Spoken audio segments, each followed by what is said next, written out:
Hello and welcome for another Shmuptember run. I'm M Knight and I'll be commentating PricklyAngler's run on Sagaia. Sagaia, which is basically the international version of Darius 2. Darius 2, which is like the second game in the Darius series, which you probably already know about, but if you don't know about Darius, it's mostly known for like the giant robot fish, very distinctive Zoom Tata music that adds a unique flair to the game. And for some of the entries, such as this one, the multi-screen dedicated cabinets. So this is the, as I said, international version of Darius 2. The original Darius 2 was released in Japan on a 2-screen cabinet. And so there were international versions with a few differences. And among those were like the shortened stages, bosses that have less health, but also a different stage layout. We'll see throughout the run what will be the differences. PricklyAngler is getting like prepared, like we can see like the attract mode plan. He'll be doing a showcase on this game with the all up route. He'll go all the way to the top. There's also like the route system is also something that is a common feature of Darius games. Usually you have like a branching path system, and at the end of a stage you can choose your path and play whatever kind of stage you want. So you can see here is destroying these enemies, these like white enemies that they dropped a shield. These shield items will give you power. So there's many kinds of different shields, with each of them increasing a different kind of weapon from your weaponry. So red is for the shots, green is for those missiles that the Prickly is dropping, blue gives you a shield, gold is going to be a laser, and there's also a few enemy waves like these that give you a 1-up. So we'll see like a few 1-ups in the stage, through the stage. Stage 1 already like to the boss. It's pretty short, as I said. Like they're short of the stages. If you're familiar with Darius 2, I mean, you'll notice that this is much shorter because I mean the first stage in Darius 2 was like even a different stage. It was not even like an earth stage or over the beach. It was like a fire stage. So they changed that, and they also removed the mid-boss. So in Sagaia, what happens is like most of the stages are much shorter, so the run itself is shorter and snappier, but also a little easier because if you don't have like the mid-boss fights, it's a bit more accessible. I mentioned branching path, but what happened here? Like we just beat the first boss. We went automatically to zone B, but like Darius veterans would know that at the end of each stage, you're supposed to like pick another stage between two, kind of like in Outrun or that kind of other games. But Sagaia also cuts down the amount of stages, and you only get to pick a new stage every 2 stages. So at the end of this stage, Prickly will be able to pick a new stage, which seems like a lot of cut content, which is true. But Darius 2 had many stages that felt maybe a little similar to one another. So I want to say that compared to like something like Darius Gaiden, for example, maybe that cut content isn't as noticeable, like dramatic, but that's still something you have to take into account when playing Sagaia. So now it's in stage 2, like fighting enemies in that cave. You can see like those spread shots from the turrets can be quite challenging. If you're like not prepared, like you have to, when you play this game, because of the aspect ratio, like it's a very wide game. You have to take that into account when defeating the enemy waves. The shot limit is also a thing, and the ship speed itself is not totally slow, but it's not super fast. So a lot of enemies have patterns that are relatively simple, but you still have to be very careful on how to manage them. So now we're fighting Aloe Lantern. You can see as well there's like some sort of a module, a red module, some sort of what is that? It's actually like some sort of nuclear bomb, and if you activate it, see this giant explosion occurs, and it's like the game's equivalent to like a bomb. Darius terminology with bombs being missiles or whatever is a bit complicated, but so these are a specific feature. Oh, here's the map, so you can see he's going to go all the way up. So in this game, you only have 2 action buttons, like the main shot and the missiles that you drop on the ground. And you don't have like a bomb like in a Darius Gaiden or something, but there's will be moments in the stages where these red orb things, like these red bombs, nuclear bombs, show up, and you can hit them to explode things, but they're static. So the developers decided to put them. Ooh, he was pretty lucky there. This section here in stage C is a little tricky because you see those gray canister. When you destroy them, they release these revenge bullets, and the revenge bullets, they are semi-aimed, a little random. They want to get in your face, but right now he managed to collect a red power-up that made his shot a bit more spread out, and now he's in a good position to fight the. Oh, nice! He stopped shooting because that canister was too close. That's good thinking. But earlier on, it would have been more likely for him to like either be very aggressive and shoot the canisters before they got too close to the left side of the screen, or sometimes just let them pass. And there can be scenarios where you are a little greedy, you overconfident, you think you can take on one of these canisters on the left side, and it just shotguns blast you with like a bunch of revenge bullets, and you take a bunch of hits on your shield. So the way the shield works is that you have a starting shield of like 3 hits. Whenever you pick up ooh, like he's playing it safe. Is he gonna get the power up here? Oh wait, I don't think he needs any more. Like I think he collected all the power-ups in that stage anyway, right? Not fully sure exactly, but like you see those white enemies, there's like sometimes they give you power-ups, sometimes not, depends on like how many waves give you power-ups in a specific stage. So you can miss one of these waves of like these gray enemies that give you power-ups and like catch up on the next one if there's enough waves. But yeah, so the shield, oh, he took down that snake super fast. As I said, like bosses are less health than in the Japanese Darius 2, so that's normal. So yeah, the shield, he starts with 3 hits, and then like every time he picks up a shield item, that gets more hits, like more stack, more health into that shield. And Darius 2 is kind of known for like the really punishing penalty upon dying. You lose all your power, and there's no way you're ever gonna get back to full power. It's not a one life game per se, because you can still recover, and the game is quite generous with lives. But you still want to treat and consider that initial life as basically the whole stack of lives that you have, and all those shield units are kind of like your actual lives in a way. Oh, careful here! You see these bombs, you're like, oh, I'm gonna get there, and like, but the path is actually a dead end. So you have to use that green laser. See, that green laser is part of a weaponry that's actually, I think, only in Darius 2. I don't think any other Darius games has a weapon like this. Maybe Darius on the Super NES, maybe Darius Force, was it? Perhaps. I know that Darius Burst also has like this ship as a playable ship, so I guess it's in there too. But there'll be moments where you have to use that laser because it goes through walls, and that laser will be able to like hit targets hidden behind walls or like here, like behind the rocks, safely. So now we're fighting Red Crab.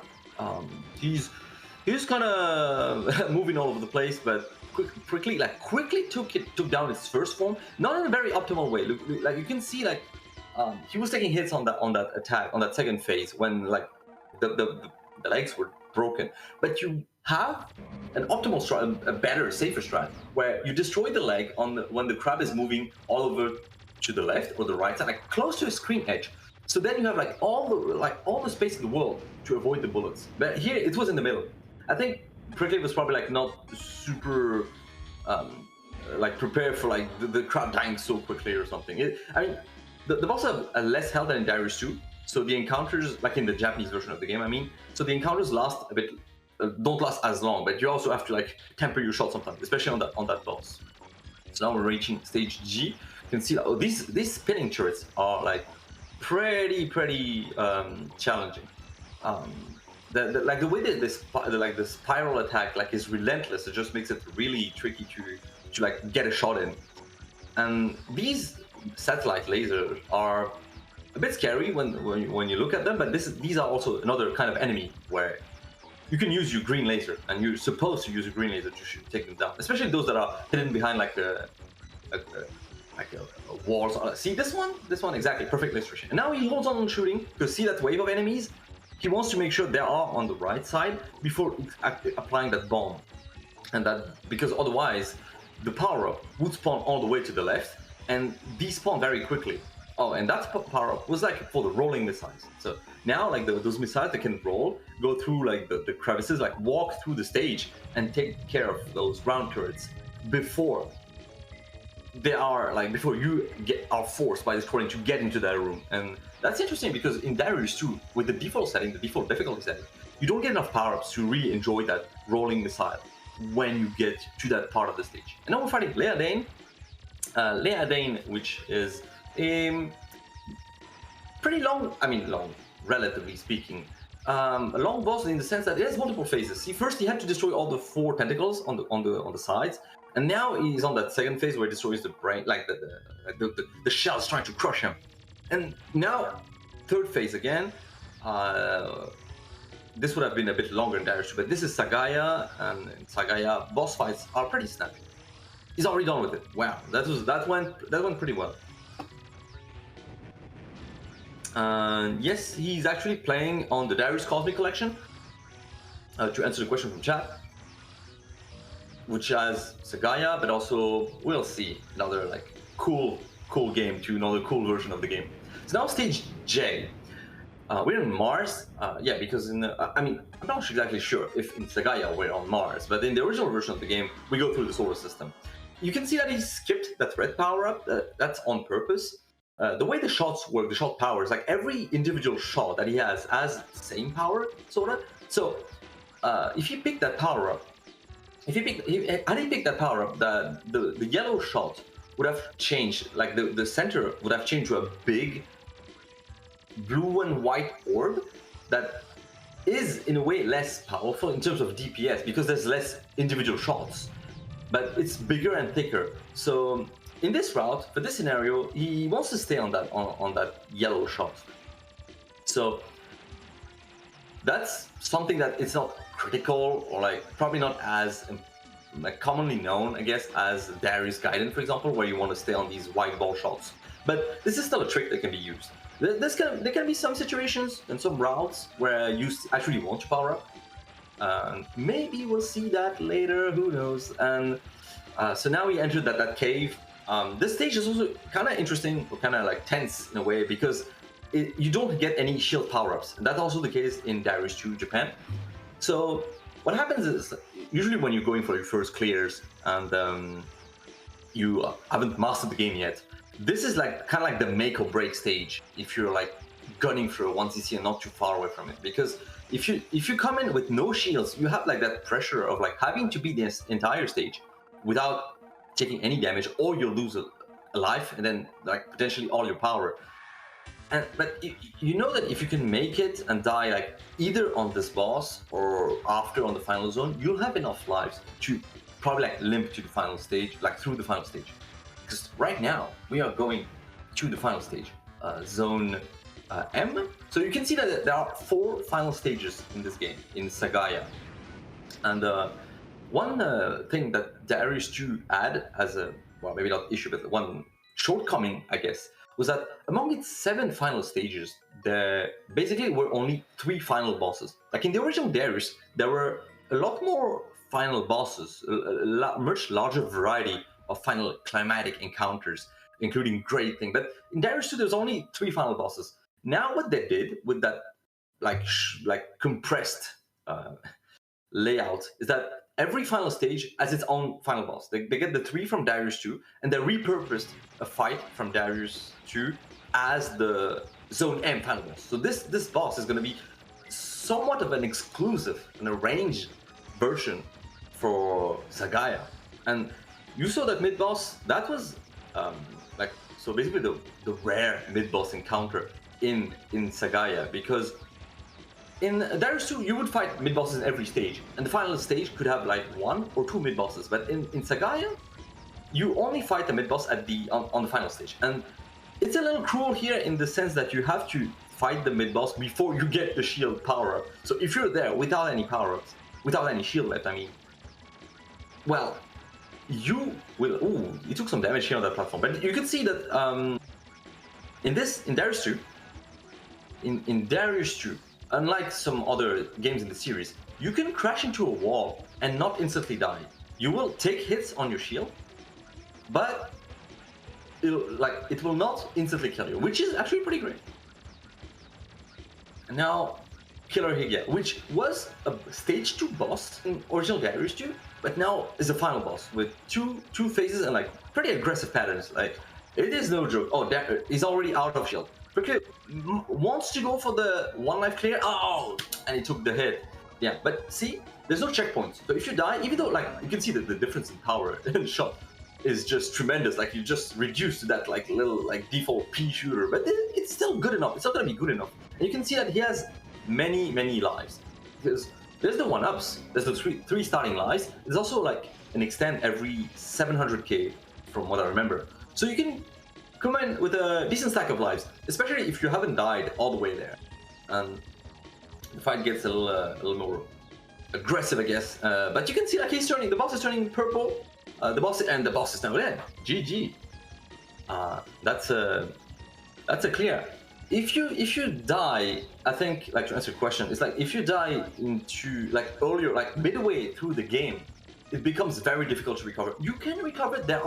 There's also like a power-up item that spawns if you manage to kill like an entire power-up wave, and you're on like your last or second to last life. You can get like a recovery power-up, some sort of multicolored orb that can restore like a bunch of power. Like you get more power, and you get an attempt to get back into the game. But otherwise, if you die in the stage like 6 or 7, I mean, yeah, it's still doable. A clear is very much doable because you can like limp. You have enough lives to go through the final stage, even if the final stage is hectic as hell. You can still go through it. Enjoy the iframes and stuff, and the final bosses are all doable even with just a default shot. It's just that, yeah, it's still a little challenging, of course, and intense.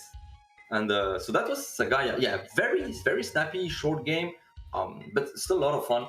This is a game. It has a little bit of there's a little bit of history, I guess. Oh yeah, that ending is so silly. What a matter! Was the whole Mortal Kombat a dream?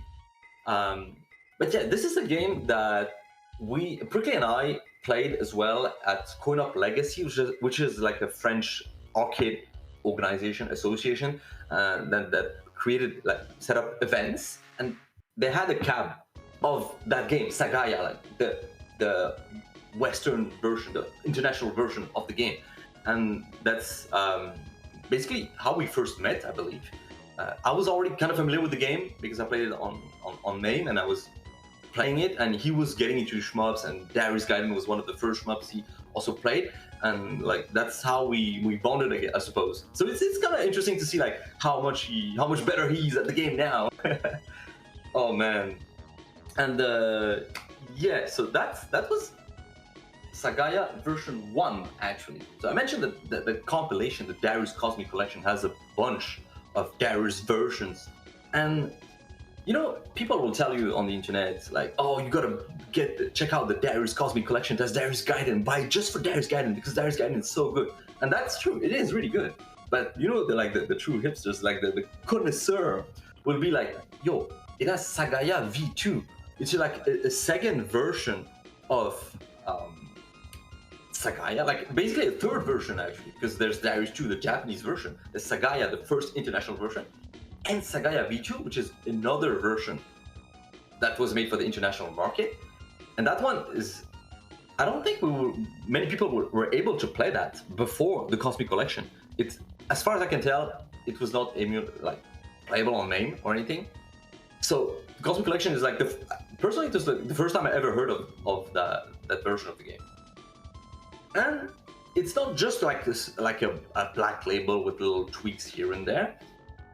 It changes a lot of things in the stage layouts. It adds a lot of new like visual effects, and even like the boss encounters will be remixed, the patterns.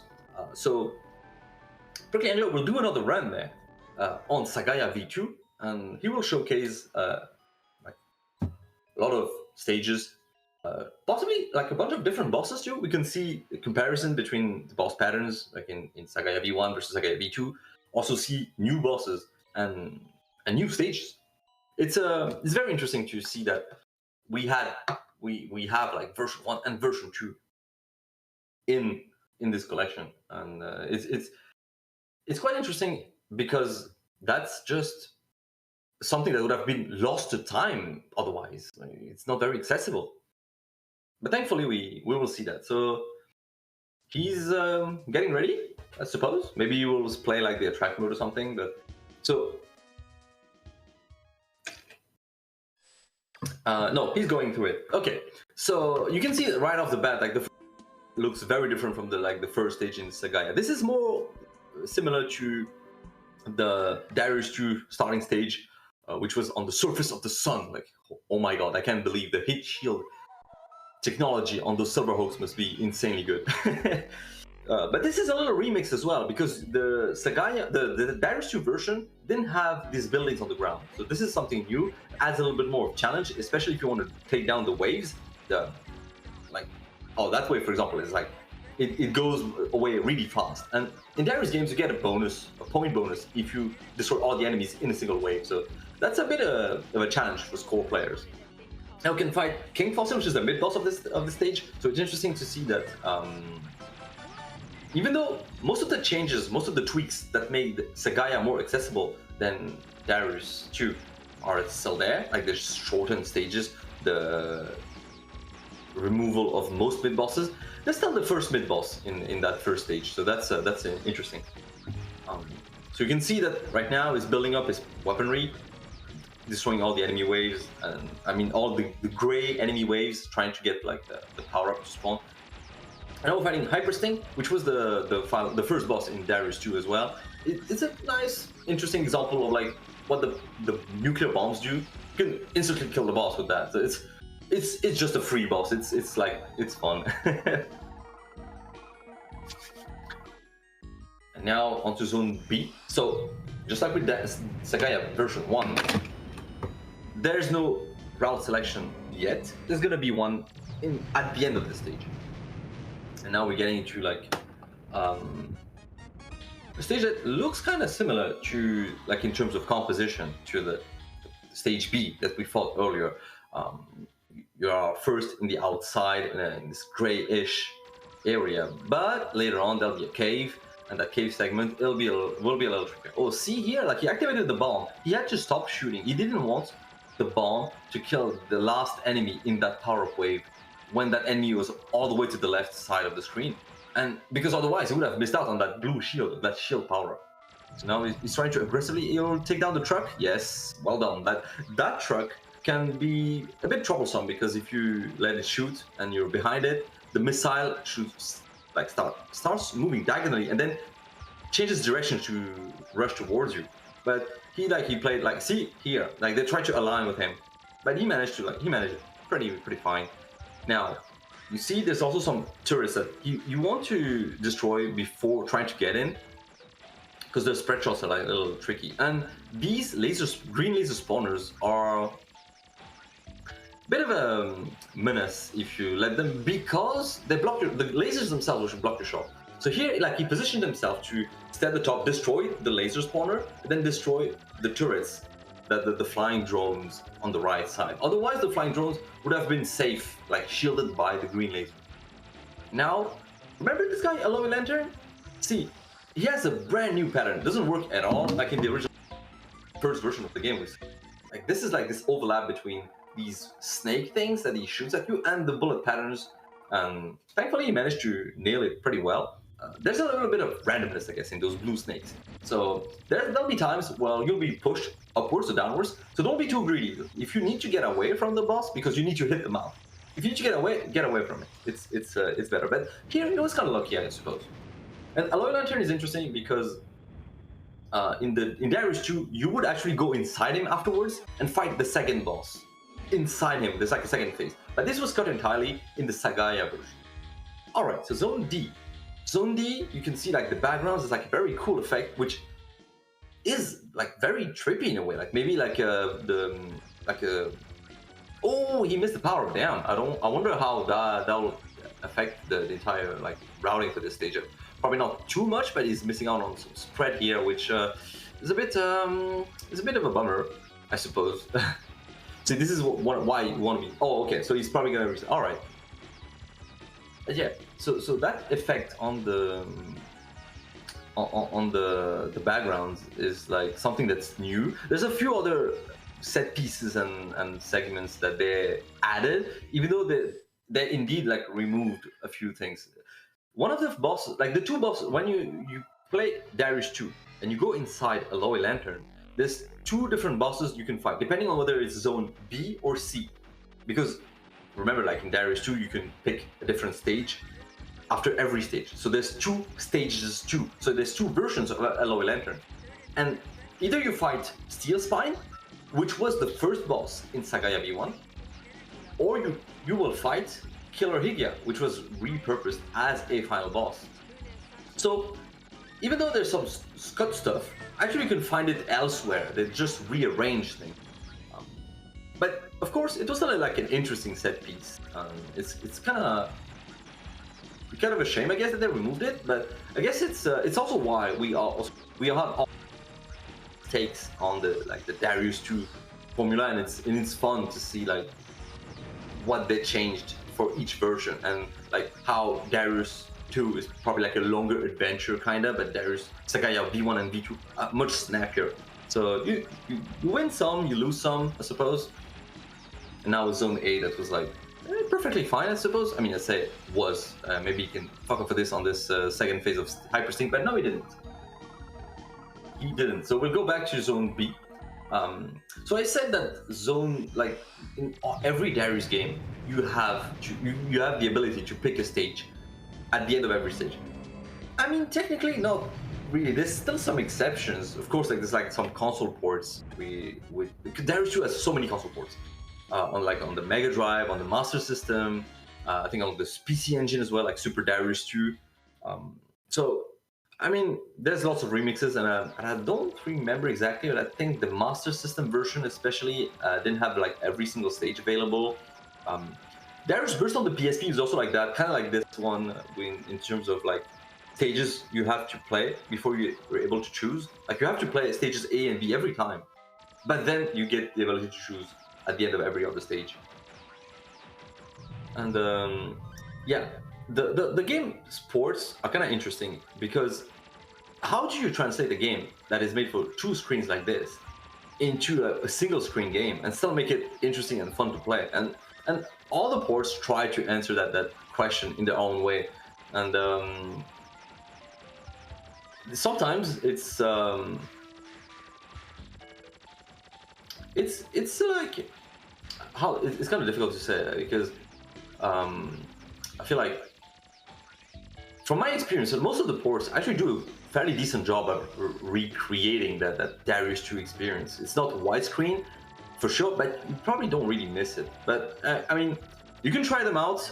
There's also like a Darius console collection, from what I remember, on consoles. So this version of the game, the Darius Cosmic Collection, the port that PricklyAngler is playing on, he's playing on the PS4. That port also is available on PC. I'm not sure if it's available, probably on Switch. I'm not exactly sure about all the platforms it's on, but I know that the console collection itself is not available on Steam, even though the arcade version, the arcade collection is, which is a bit strange, but yeah, there's many ports of the game, many versions. Even just exploring a single arcade game in that series is already like a big ordeal, or a big journey, a fun journey, depending on how you want to see it, because there's so many different routes, right? And you can like mix and match and like try to explore. The route for this run, actually, because I don't think I mentioned it, but it's gonna be like ABDF HKN. So he goes down and then he goes up. See, now we're back to where we were. See, these enemies are a little tricky. They have these purple bullets on them, and when you shoot them, when you destroy them, they release those as revenge bullets. But because these bullets are spinning, the angle at which they leave, it'll be kind of random, kind of chaotic. So that's why you gotta be careful. Oh, nice! He collected that laser power-up before it left. You can see like the laser power-up just like changes the angles for now, but later like further power levels will also add extra lasers to the shot. So that's you always want to add more extra firepower if you can. And now like it activated that nuclear bomb. You can see those satellites. You can destroy those, but in Sagaia V2, in this stage specifically, the layout and there's movement speed is just so high that it's a lot more difficult to destroy them. But you can, if you focus your fire on them, you can get some of those. And I think for score you want to do that. In some earlier stages you want to do that too. If you have a 30 Hz, it's probably where you want to use it, one of the places where you want to use it. But PricklyAngler is playing with the default fast rapid fire, so I think it's like 12 Hz, maybe 15, I'm not fully sure. And now we've seen Drio Zone. We can see that the spread shot, oh, he took a hit there, exactly. Because the spread shot on its tail, it's a little bit denser, like more bullets are being shot. So this boss is a little harder than in Sagaia V1. And I want to say that Sagaia V2 overall is a little harder than Sagaia V1. Sagaia V1 is probably like the most accessible version of the game. Oh, the beginning of this level is a little tricky, especially with the power-ups. You want to destroy the enemy waves very quickly and in a way that lets him get the power-ups. Because if you destroy an enemy wave that gives you power-up and the last enemy is inside the walls, the power will just be stuck in the wall. You'll eventually get out, but we might lose time and the scrolling itself will just like complicate things further. But he managed to like nail that section pretty well overall, I want to say. Like he handled that thing well. It's challenging because the visibility is actually pretty damn bad. Like orange bullets on orange background and those white ball canisters that explode into revenge bullets. You want to take them down like at safe angles if you can, like if you want to avoid taking hits. And now this section, it looks a little like devious, like, oh, there's so many walls everywhere, but it's not so bad. You can see that there's like that nuclear bomb that'll let him like destroy things, and he has that laser to take down the turrets. But the little soldiers here, yeah, you have to make sure to take them down before they start like flooding the area with bullets. But the walls themselves are not as dangerous as you would think, especially because, as I said earlier, if you take hits, like if you touch the wall, you will not instantly explode. So that's not too bad. This enemy though, you should be scared of that enemy. You can see the, oh my god, he's so much faster. He is maybe 3 times. Oh, now the bad hit. Oh, he's trying to go for like a risky point blank strat on the left edge of the screen with very little room to maneuver down. So both red crowd fights went like off the rails, but I mean, I suppose this doesn't look so bad because he has some shield left, right? But it's like a continuous thing where you want to stack as many shields as you can throughout the run, and like every hit you take on your shield is still a mistake, and you might not pay for it right now, but you might be in a troublesome spot later on. Well, you'll be out of shield and you'll want to like navigate like a challenging situation. Now into this zone, which has like a more realistic urban style, and the enemies as well like kind of reflect that. You see like these like helicopters, like these turrets. The interesting part is that the blue turrets, for example, have like these blind spots. They shoot these diagonal clusters of bullets. So depending on where you are, you can they also try to aim in your direction. So you can like kind of like bait them, and there's like an interplay. It's like really like maybe not like it's not random, but you can play with the enemies and try to manipulate them, and that's with these green helicopters as well coming from the back and the front. They try to like circle around you, and they can be challenging because there's not a lot of things you can do, like to shoot behind you, and like you don't have any shot like that's strictly behind you, but you have diagonals, so you may have to play with those diagonals. And I think we're now reaching the boss fight. Yes, Yamato. See, you have some different boss fights as well depending on the stage you play. Leadane versus Yamato is one such case. There's not a ton of those differences, but like that's probably like the main one, where depending on the route, sometimes you play Yamato, sometimes you play Leadane. And Yamato is a very interesting boss because it's just so damn random, especially on that last phase. Right now, like that first phase timed out super fast, so that's why he played super aggressively to destroy as many turrets as possible. And now we'll see if he gets lucky or not, because like the movement, the bullets, when the bullets spawn, when the bullets are shot at you, is like random. Like, see, like he's like the boss was pretty nice actually. He was pretty damn nice. He stayed on the right side of the screen for a long time. It didn't try to like jump or lunge towards him like super often. It didn't trap him with the bullets like flying at him while the boss also goes towards him. So the fight could have gone much worse. Maybe it's like the cosmic balance. Like the red crab fight didn't go as smoothly as planned. So maybe Yamato is like understanding. Who knows? And now we're into another ice stage where we can see how treacherous these turrets can be, and the angles, and also how you need to like use all your weaponry, not just your forward shot. Like that's something that this stage teaches you. And you can see this jellyfish, the jellyfish at the top. Don't let them accumulate, because they will stay on screen for a long time, and the lasers will also block your shots. So that's something that can on its own maybe not be a big problem, but combined with some other enemies will lead to like issues. Also, you can notice that this time he actually picked up the red power-ups and got that wide, like that big fat blue and yeah, white and blue shot. It'll come in handy, especially in the later stage, the next stage, which is because we're on the second to last stage. So you can see the archetype of like that cave is kind of similar to the second to last stage from the previous run. Though this one is a bit easier, we don't have that big red tentacle at the very beginning of the cave segment, which even though usually that's the case. There's not too many traps here. I think he's already on the Grand Octopus fight, but the Grand Octopus fight is a little different, especially in the Phase 2. Phase 1 is the same as in Sagaia V1, though it times out much faster. That is kind of fun. So we'll see if he plays like really aggressively to try to take down these 3 tentacles. You can hide behind the boss. That's also a valid strat.